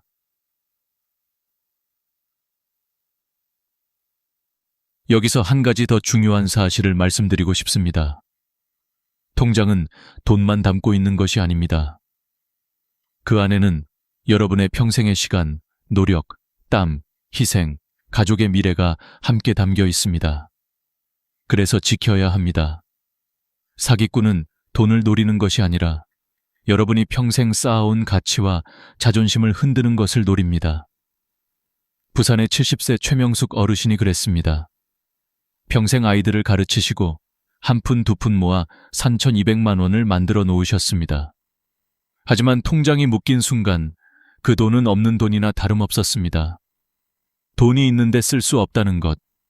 그 감정이 얼마나 절망스러운지 그분은 조용히 이렇게 말씀하셨습니다. 돈이 문제가 아니라 내가 못 지켰다는 마음이 더 아팠어요. 그 마음 저는 너무 잘 압니다. 그래서 지금 여러분께 진심으로 말씀드립니다. 여러분은 이미 지킬 수 있는 힘을 갖고 계십니다. 정보를 알았고, 절차를 배웠고, 사례를 들었고, 마음의 준비도 하셨습니다. 지금 이 순간부터 여러분은 더 이상 사기의 대상이 아닙니다. 스스로를 지킬 수 있는 사람입니다. 이제 마지막으로 여러분께 드리고 싶은 말이 있습니다. 오늘 영상이 끝났다고 해서 여러분이 배운 것이 사라지는 것은 아닙니다. 하지만 실천하지 않으면 아무것도 변하지 않습니다. 지금 바로 할 수 있는 일은 아주 간단합니다. 휴대폰에 은행 고객센터 번호, 금감원 1332, 경찰 112, 저장하기, 통장 잔액 확인하기, 가족 단톡에 말하기. 이런 사기가 요즘 많대. 우리 서로 알려주자. 오늘 이 세 가지만 하세요. 그러면 여러분은 이미 절반 이상 지켜낸 것입니다. 여러분, 우리는 혼자가 아닙니다. 이 영상을 보고 있는 수많은 분들이 같은 걱정을 가지고 같은 마음으로 배우고 있습니다. 서로 돕고, 서로 알리고, 서로 지키면 이 사기는 우리에게 절대 이길 수 없습니다. 여러분은 소중합니다. 여러분의 돈은 소중합니다. 그리고 여러분의 삶의 가치와 존엄은 돈보다 더 소중합니다. 그 가치를 지키는 방법을 알고 있는 지금, 여러분은 이미 강합니다. 감사합니다. 건강하시고 지혜롭게 지키세요. 그리고 안전하세요. 영상이 도움이 되셨다면 구독과 좋아요, 알림 설정 부탁드립니다. 여러분의 작은 클릭 하나가 또 다른 누군가의 평생 재산을 지킬 수 있습니다. 다음 시간에도 여러분께 꼭 필요한 진짜 정보를 가지고 돌아오겠습니다. 남성분들, 오늘 밤도 또 잠에서 깨어 화장실에 가실 예정입니까? 잠을 자다가 갑자기 허리를 세우고 불 꺼진 방 안에서 더듬으며 문을 찾고 겨우 화장실에 도착했는데도 소변이 시원하게 나오지 않는 그 답답함. 마치 좁아진 문틈 사이로 물이 억지로 빠져나오는 것처럼 힘을 줘도 가늘게 나오고 다 나온 줄 알았는데도 잔뇨감이 남아 계속 찝찝한 그 느낌. 우리는 흔히 이렇게 말합니다. 나이 들면 다 그렇지. 조금 불편한 것뿐이야. 그러나 저는 단호하게 말씀드립니다. 그것은 단순한 불편이 아닙니다. 전립선이 굳어가고 있다는 분명한 경고 신호입니다. 그리고 이 신호를 무시할 경우 염증, 석회화, 배뇨장애, 발기력 저하를 넘어 전립선암으로까지 이어질 수 있습니다. 저는 20년 넘게 남성 빈뇨와 전립선 건강을 진료해온 의사입니다. 제 앞에 앉았던 수많은 환자들은 처음에 모두 같은 말을 했습니다. 별거 아니라고 생각했습니다. 그냥 참고 살면 괜찮을 줄 알았습니다. 하지만 전립선은 침묵하는 장기입니다. 한번 나빠지기 시작하면 소리 없이 천천히, 그러나 분명하고 깊게 기능을 잃어갑니다. 그리고 어느 순간에는 돌처럼 굳어버려 다시 되돌리기가 매우 어려워집니다. 그때는 약도, 시술도, 수술도 만족스러운 효과를 내기 어렵습니다. 많은 분들은 이렇게 생각합니다. 그냥 밤에 화장실 몇 번 가는 게 뭐가 문제야. 하지만 그 몇 번을 위해 당신은 잠을 깊게 잘 수 없고 몸은 회복되지 않으며 다음날 하루 종일 피로, 무력감, 집중력 저하를 느낍니다. 여기에 더해 사람은 본능적으로 언제 소변이 마려울지 모른다는 불안감을 갖게 됩니다. 그래서 버스를 타도, 모임에 나가도, 여행을 가도 마음이 조급해집니다. 심지어 어떤 분들은 외출 자체를 점점 피하게 됩니다. 몸뿐 아니라 삶의 자신감과 존엄성 자체가 무너지는 것입니다. 한 번은 이런 환자가 있었습니다. 평생을 초등학교 교사로 살아오고 정년 퇴직 후에도 마을에서 존경받던 분이었습니다. 그런데 어느 날 아들이 그를 부축해 제 진료실로 데리고 왔습니다. 그의 어깨는 축 내려가 있었고 눈빛은 흐릿했습니다. 그는 작게 말했습니다. 원장님, 저는 요즘 사는 게 부끄럽습니다. 잠을 자지 못하고 밖에 나가는 것이 두렵습니다. 소변이 언제 마려울지 몰라 마음이 조급하고 손주들과 눈을 마주치기도 어렵습니다. 그 순간 저는 그의 문제는 단지 전립선의 문제가 아니라 그의 삶의 품격이 훼손되고 있다는 사실을 알 수 있었습니다. 전립선 건강은 단순히 배뇨 기능의 문제가 아닙니다. 그것은 존엄성의 문제, 남성으로서의 자신감의 문제, 그리고 가족과 함께 살아가는 일상의 문제입니다. 그렇기 때문에 저는 오늘 분명하게 말씀드립니다. 이 문제는 절대 시간이 해결해주지 않습니다. 오히려 시간이 지날수록 더 악화됩니다. 그러나 희망은 분명히 있습니다. 전립선은 완전히 죽은 기관이 아니라 돌아올 수 있는 기관입니다. 혈관, 근육, 신경을 되살리고 전립선 내부에 고여있던 오래된 분비물을 배출하여 전립선이 다시 부드럽고 유연하게 움직일 수 있도록 돕는다면 당신의 밤은 다시 평온해질 수 있습니다. 오늘 이 영상을 끝까지 보신다면 약, 수술, 고통 없이 전립선을 20, 30년 젊게 되돌릴 수 있는 가장 근본적인 방법을 알게 되실 겁니다. 지금 이 순간 당신이 영상을 끄느냐 아니면 계속 보느냐에 따라 당신의 앞으로 10년, 20년의 삶의 질이 달라집니다. 이제 진짜 이야기를 시작하겠습니다. 김민준이라는 이름을 가진 한 남자가 있었습니다. 그는 평생을 아이들을 가르치며 살아온 초등학교 교장 선생님이었습니다. 학생들에게는 따뜻했고 동료들에게는 신뢰받았으며 가족들에게는 자랑스러운 가장이었습니다. 그는 늘 당당했습니다. 아침에는 정장을 차려입고 학교로 나가고 아이들의 인사를 받으며 하루를 시작하는 삶. 그는 자신의 삶을 누구보다 성실하게 살아온 사람이었습니다. 그런 그가 은퇴 후 얼마 지나지 않아 완전히 다른 사람이 되어 제 앞에 앉아 있었습니다. 어깨는 움츠러져 있었고 눈빛은 흐릿했고 표정은 자신감이 사라진 채 굳어 있었죠. 그의 아들은 조용히 말했습니다. 원장님, 아버지가 요즘 거의 잠을 못 주무십니다. 1시간 간격으로 화장실을 가세요. 그런데 정작 화장실에 가면 시원하게 나오지 않아서 한참을 서 계십니다. 얼마 전에는 가족 여행을 갔다가 소변이 급해져서 도중에 버스에서 뛰어내릴 뻔했어요. 그 이후로는 어디 나가는 것 자체를 두려워하세요. 그 말은 그저 설명이 아니라 아버지를 더 이상 지켜볼 수 없었던 아들의 마음이었습니다. 저는 아들에게 잠시 밖에서 기다려달라고 부탁하고 김민준 씨와 단둘이 마주 앉았습니다. 한동안 말이 없었습니다. 조용한 방 안에서 그는 천천히 시선을 아래로 떨어뜨렸습니다. 그리고 아주 작은 목소리로 말했습니다. 원장님, 저는 요즘 사는 게 부끄럽습니다. 그 말은 마치 오래된 나무가 갑자기 금이 가듯 조용하지만 깊게 울리는 고백이었습니다. 그는 이어 말했습니다. 밤마다 소변 때문에 잠을 설치고 낮에는 혹시 소변이 마려울까봐 밖을 못 나갑니다. 친구들을 만나러 가는 것도 두렵고 손주들이 놀자고 달려오면 그저 웃어주기만 할 뿐 몸을 움직일 자신이 없습니다. 잠시 말을 멈추더니 그의 눈에 맺힌 눈물이 뚝 하고 떨어졌습니다. 예전에는 제가 가족을 지키는 기둥이라고 생각했는데 지금은 제 자신도 지키지 못하는 사람이 되어버린 것 같습니다. 밤에 일어나 팬티가 젖어 있는 걸 보면 그 순간 정말 숨고 싶습니다. 그 순간 저는 그의 아픔이 단지 신체적인 문제가 아니라는 것을 알았습니다.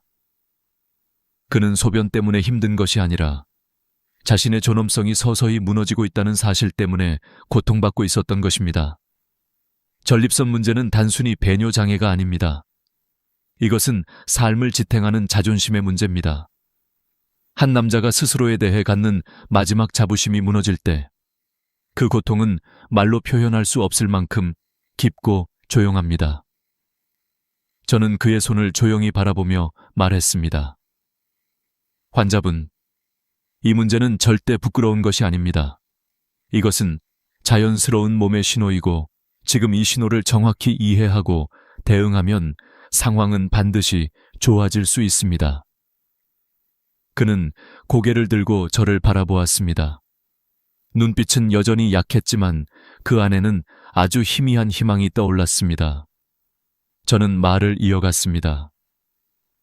전립선은 죽어가는 기관이 아닙니다. 돌아올 수 있는 기관입니다.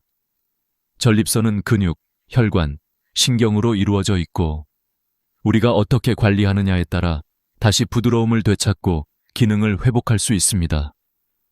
그리고 그 방법은 약이나 수술이 아닙니다. 몸이 지닌 본래의 회복 능력을 깨우는 것입니다. 그는 조용히 숨을 들이쉬었습니다. 그 침묵 속에는 포기에서 희망으로 넘어가고자 하는 작은 움직임이 있었습니다. 바로 이 순간이 중요합니다. 전립선 건강 회복은 의사가 대신 해줄 수 있는 것이 아닙니다. 환자의 삶과 마음이 함께 움직여야만 진짜 변화가 시작됩니다. 그는 말했습니다. 원장님, 저는 다시 나아질 수 있을까요? 저는 단호하게 대답했습니다. 네, 환자분. 잘못된 것이 아니라 그저 방치된 것뿐입니다. 우리는 지금부터 다시 시작할 수 있습니다. 그날 그의 눈에는 아주 작지만 분명한 빛이 다시 돌아왔습니다. 그리고 그것은 회복의 첫 걸음이었습니다. 전립선은 우리 몸속 깊은 곳에 조용히 자리하고 있는 아주 작은 기관입니다. 대부분의 남성들은 이 전립선이 어떤 역할을 하는지, 왜 문제가 생기는지 정확히 알지 못한 채 살아갑니다. 그래서 전립선이 보내는 신호를 놓치고 문제가 이미 심각해진 뒤에야 병원 문을 두드리게 되는 경우가 많습니다. 오늘은 전립선에서 실제로 무슨 일이 일어나는지, 왜 나이가 들수록 소변이 시원하지 않게 되는지, 그리고 그것이 어떻게 삶의 질을 무너뜨리는지 의학적으로, 그러나 쉽게 이야기해드리겠습니다. 전립선은 방광 바로 아래에 위치해 있습니다. 그리고 소변이 지나가는 길, 즉 요도를 감싸고 있습니다. 즉, 전립선이 조금만 부어도 단단해져도 염증이 생겨도 소변의 길이 좁아지고 흐름이 약해지게 됩니다. 많은 분들이 이렇게 말씀하십니다. 힘을 주면 나와. 그래서 괜찮아. 하지만 억지로 힘을 주는 순간 방광은 점점 지치고 약해집니다. 그리고 어느 순간부터는 힘을 줘도 나오지 않는 단계에 이르게 됩니다. 전립선이 커지고 굳어지는 이유는 명확합니다. 바로 전립선 내부에 오래된 전립선액이 계속 쌓이기 때문입니다. 전립선은 끊임없이 액을 만듭니다. 하지만 배출이 잘 이루어지지 않으면 그 액은 내부에서 계속 고여 탁해지고 점성이 높아지고 염증을 유발하는 성분으로 변합니다. 그렇게 변화된 액은 전립선 내부의 세포를 공격하고 세균이 번식하기 좋은 환경을 만들며 조직을 굳어지게 만드는 석회화를 촉진합니다. 이 과정은 아주 천천히 진행되기 때문에 당장 고통이 오지는 않습니다. 그래서 더 위험합니다. 전립선은 조용히 그러나 확실하게 나빠집니다. 그 결과 어떤 일이 벌어질까요? 첫째, 소변 줄기가 가늘어집니다. 둘째, 소변이 금방 마려워집니다. 셋째, 밤에 2-3번, 어떤 분은 4-5번씩 깨게 됩니다. 넷째, 방광이 완전히 비워지지 않기 때문에 잔뇨감이 남습니다. 다섯째, 시간이 지나면 발기력에도 문제가 생깁니다. 왜 발기력까지 영향을 받을까요? 전립선 주변에는 발기를 관장하는 신경과 혈관이 매우 촘촘하게 연결되어 있기 때문입니다. 전립선이 부어오르고 딱딱해지면 그 신경과 혈관을 압박하게 되고 혈류가 줄어들어 발기가 약해집니다. 즉, 배뇨 문제와 발기 문제는 서로 다른 것이 아니라 같은 뿌리에서 시작됩니다. 미국 하버드 의과대학 연구에서는 한 달 평균 사정 횟수가 21회 이상인 남성은 4알 7회만 하는 남성에 비해 전립선암 위험이 33% 낮았다는 결과를 발표했습니다. 왜 그럴까요? 바로 배출이 전립선을 청소하고 유지하는 유일한 자연 정화 기능이기 때문입니다. 전립선을 저수지라고 생각해 보십시오.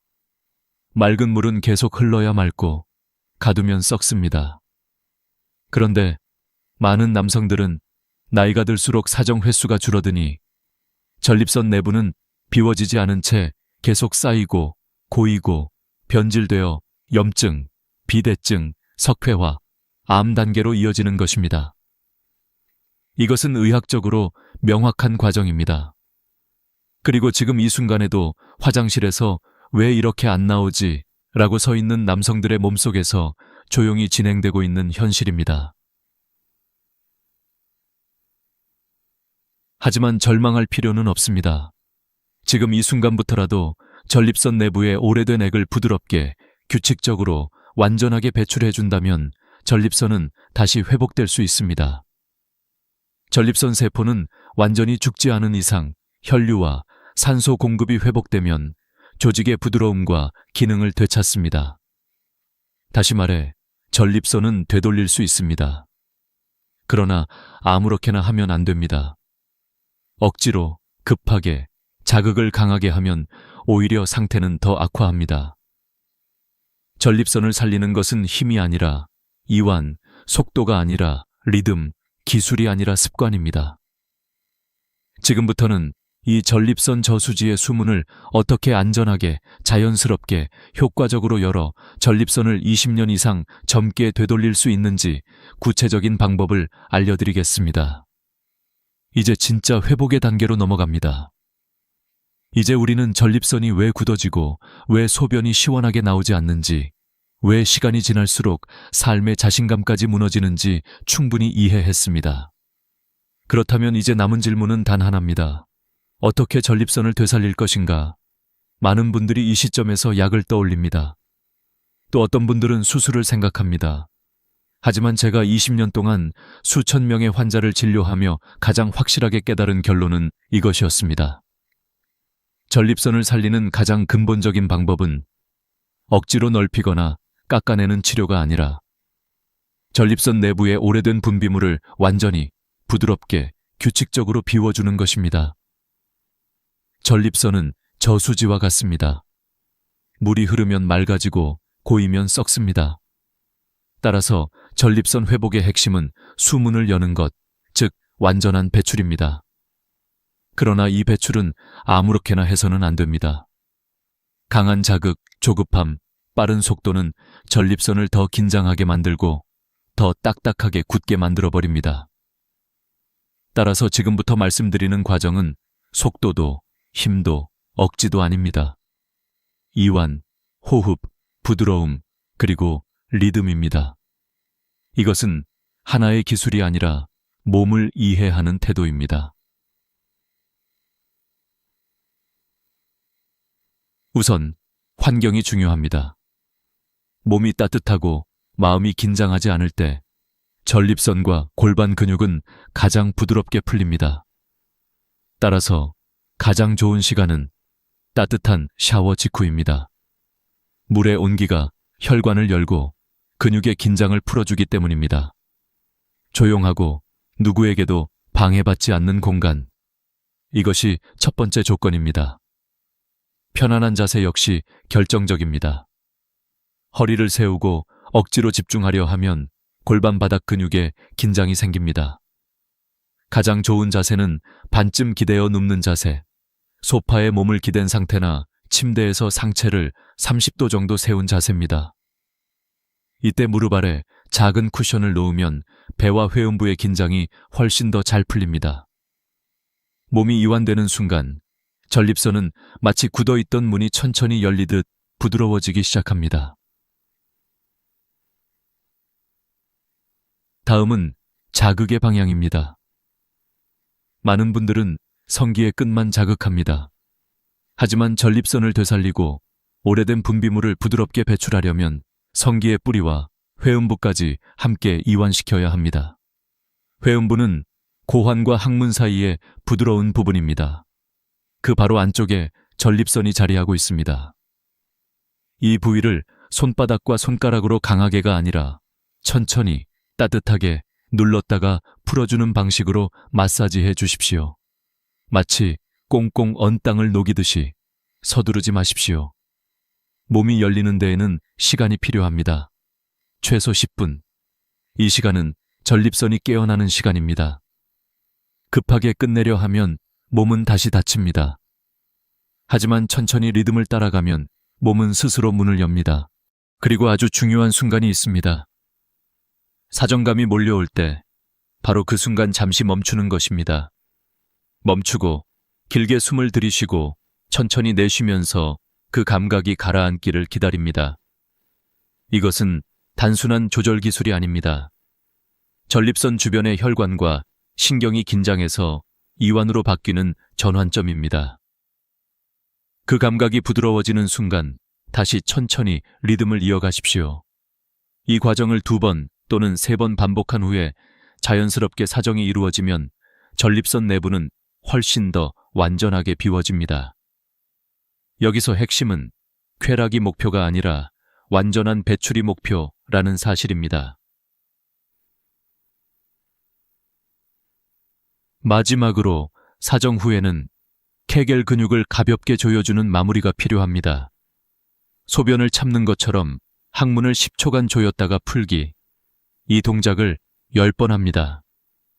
이 간단한 동작이 전립선 내부에 남아있을 수 있는 잔여 분비물을 부드럽게 짜내고 다음 회복을 위한 골반 근육을 단단하게 만들어줍니다. 이것이 전립선 회복의 완성 단계입니다. 한번 정리하자면 이 과정은 절대로 부끄러운 행위가 아닙니다. 은밀함이 아니라 건강을 되살리는 의학적 자기 관리입니다. 전립선 회복은 의사가 대신 해줄 수 없습니다. 약도 일시적입니다. 수술은 마지막 선택입니다. 그러나 몸은 스스로 되돌아갈 능력을 갖고 있습니다.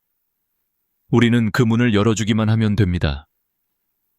이제 전립선은 다시 시작할 준비가 되어 있습니다. 그리고 당신도 그렇습니다. 다음 단계에서 우리는 이 회복이 더 강해지고 오래 유지되기 위해 반드시 지켜야 할 원칙들을 이야기하겠습니다.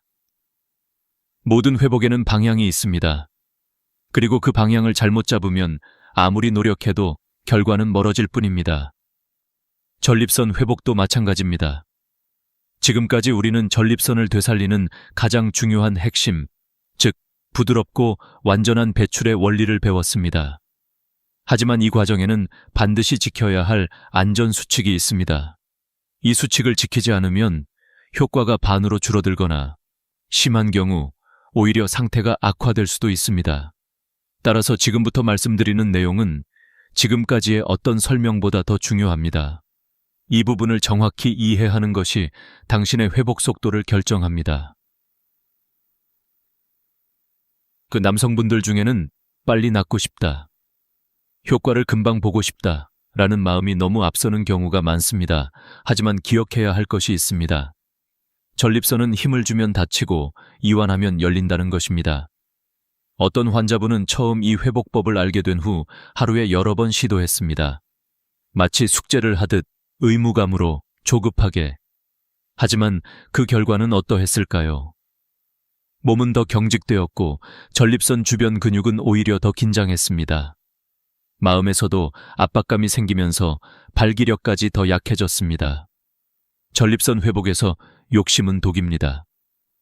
일주일에 2세 3회, 몸이 따뜻하고 마음이 편안한 순간에 부드럽게, 천천히. 이것이 가장 빠른 길입니다. 또 한 가지 매우 중요한 부분은 윤활제 선택입니다. 이것은 단순한 편의의 문제가 아니라 전립선 건강을 지키는 안전장치입니다. 어떤 분들은 집에 있는 로션이나 크림 혹은 비누 거품을 사용합니다. 그러나 이것은 전립선과 요도에 치명적인 염증을 일으킬 수 있습니다. 화학 성분이 피부를 자극하고 요도 안쪽 점막에 손상을 입히면 소변 볼 때 극심한 통증과 화끈거림이 나타납니다. 이러한 염증은 전립선 회복 속도를 몇 배나 늦출 수 있습니다. 따라서 반드시 무향의 수용성 윤활제 또는 순수한 식물성 오일만 사용해야 합니다. 조금 번거롭더라도 약국에 가서 구입하십시오. 이 작은 선택 하나가 당신의 회복을 지켜줍니다. 그리고 매우 조용하지만 중요한 신호가 있습니다. 바로 통증입니다. 뻐근함, 묵직함, 뜨끈함은 자연스러운 반응입니다. 전립선과 주변 조직이 깨어나는 과정에서 충분히 나타날 수 있습니다. 하지만 칼로 찌르는 듯한 통증, 참기 어려운 화끈거림, 고열, 오한, 몸살과 같은 증상이 나타난다면 그것은 단순한 기능 회복 과정이 아닙니다. 염증이 번지고 있다는 신호입니다. 이때는 즉시 멈추고 회복을 쉬어야 합니다. 조금 쉬고 몸이 안정되면 다시 천천히 이어가면 됩니다. 억지로 밀어붙이는 것은 강함이 아니라 몸의 신호를 무시하는 잘못된 용기입니다. 진짜 강함은 몸의 목소리를 들을 줄 아는 마음입니다. 전립선 회복에서 또 하나 중요한 요소는 걷기입니다. 많은 사람들이 과소평가하지만 걷기는 전립선에 가장 자연스럽고 순한 자극을 줍니다. 특히 저녁 식사 후 2.30분, 조금 숨이 찰 정도의 속도로 걷는 것이 가장 효과적입니다. 걸을 때 골반 바닥 근육이 리듬 있게 움직입니다. 이 리듬은 전립선 주변 혈류를 부드럽게 자극하여 회복 속도를 빠르게 만듭니다. 그리고 가능하다면 혼자가 아니라 배우자와 함께 걸어보십시오. 걷는 사람은 몸만 움직이는 것이 아닙니다. 마음도 같이 풀립니다. 함께 걷고, 함께 대화하고, 함께 웃는 것. 이것이 전립선 회복을 단순히 치료 과정이 아니라 삶을 되돌리는 과정으로 만들어줍니다. 전립선은 혼자 싸우는 기관이 아닙니다. 당신의 마음, 생활 습관, 일상의 속도와 함께 움직입니다. 그리고 지금 이 과정을 겪고 있는 당신은 절대 혼자가 아닙니다. 이 길은 이미 수많은 남성들이 걸어왔고 그들은 모두 말합니다. 천천히 가면 반드시 좋아진다. 다음 단계에서는 이 회복이 일시적인 변화로 끝나지 않고 평생 유지되는 힘으로 자리 잡기 위해 가정에서 함께 할 수 있는 방법과 삶을 되찾은 남성들의 이야기를 들려드리겠습니다. 당신은 지금 되돌아가는 길 위에 서 있습니다. 그리고 그 길은 당신이 생각하는 것보다 훨씬 더 환합니다. 전립선의 회복은 결코 혼자만의 싸움이 아닙니다. 남성의 몸이 약해지기 시작하는 순간 가장 먼저 무너지는 것은 몸이 아니라 자신감이고 그 다음은 가정의 분위기입니다. 하지만 반대로 말하면 몸이 다시 회복되는 순간 가장 먼저 피어나는 것도 자신감이며 그 다음에 되찾게 되는 것이 바로 가정의 평안입니다. 그래서 오늘 이 마지막 부분에서는 전립선 회복을 혼자가 아니라 함께하는 방법에 대해 이야기하려 합니다. 특히 오랜 시간을 함께 걸어온 아내와의 동행은 이 회복에 놀라울 만큼 큰 힘을 발휘합니다.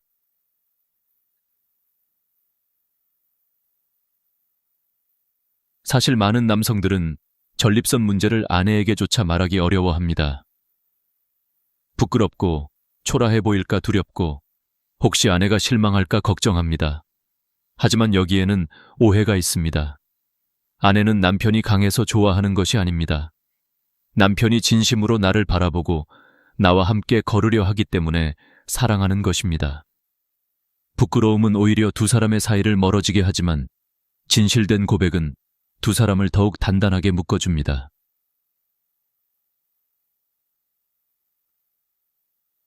남성 여러분, 용기를 내어 이렇게 말해 보십시오. 여보, 나 요즘 소변 때문에 잠을 잘 못 자. 조금 힘들어. 근데 고치고 싶어. 너와 오래 건강하게 있고 싶어. 이 말 한마디는 어떤 약보다, 어떤 치료보다 강력합니다. 왜냐하면 이 말 속에는 나는 당신과 삶을 계속 함께하고 싶다는 마음이 담겨 있기 때문입니다. 아내분들께도 말씀드립니다. 남편이 말했을 때 단 한마디면 됩니다. 여보, 같이 해보자. 이 말은 남편이 잃어버렸던 자신감을 되돌리는 열쇠가 됩니다.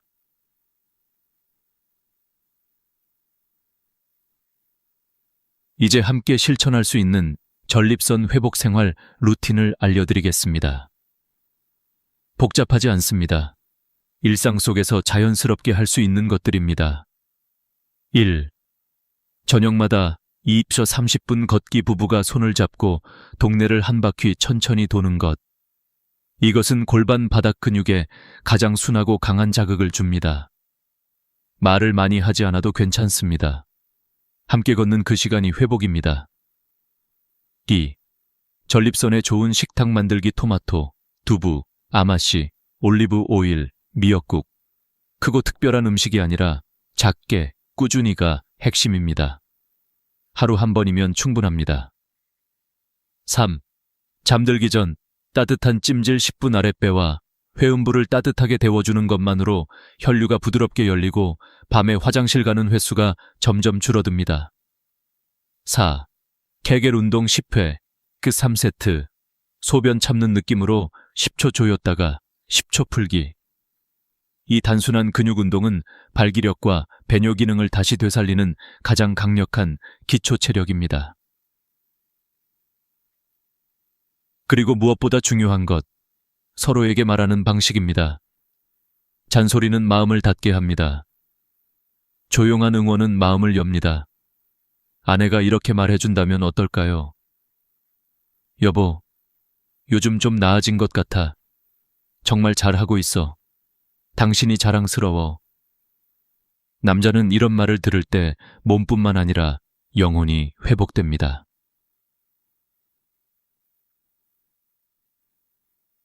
마지막으로 한 가지 이야기를 들려드리고 싶습니다. 어느 68세 남성은 전립선 문제로 인해 밤마다 5번씩 깼고 외출도 두려워졌습니다. 그는 스스로 초라해졌다고 느꼈습니다. 하지만 그의 아내는 어느 날 이렇게 말했습니다. 여보, 당신이 아픈 게 부끄러운 게 아니야. 아픈데도 버티고 살아가는 게 더 용기 있는 거야. 나는 당신이 자랑스러워. 그 말을 들은 순간 그는 눈물을 흘렸습니다. 그리고 그날 밤부터 그는 다시 회복을 시작했습니다. 3개월 후 그는 밤에 한 번만 깨게 되었고 다시 손주들과 공원에서 걷기 시작했습니다. 회복은 몸에서 시작되는 것이 아니라 마음에서 시작됩니다. 이제 당신에게 질문 드리겠습니다. 당신은 오늘도 이 문제를 혼자 견디며 살아갈 것입니까? 아니면 오늘부터 당신 자신과 당신의 삶, 그리고 당신 곁에 있는 소중한 사람을 위해 되돌아가는 걸음을 시작하시겠습니까? 선택은 오직 당신의 것입니다. 그리고 그 선택은 당신의 남은 인생의 품격을 결정합니다. 천천히 가도 괜찮습니다. 하지만 멈추지 마십시오. 나는 당신을 응원합니다. 그리고 당신은 혼자가 아닙니다.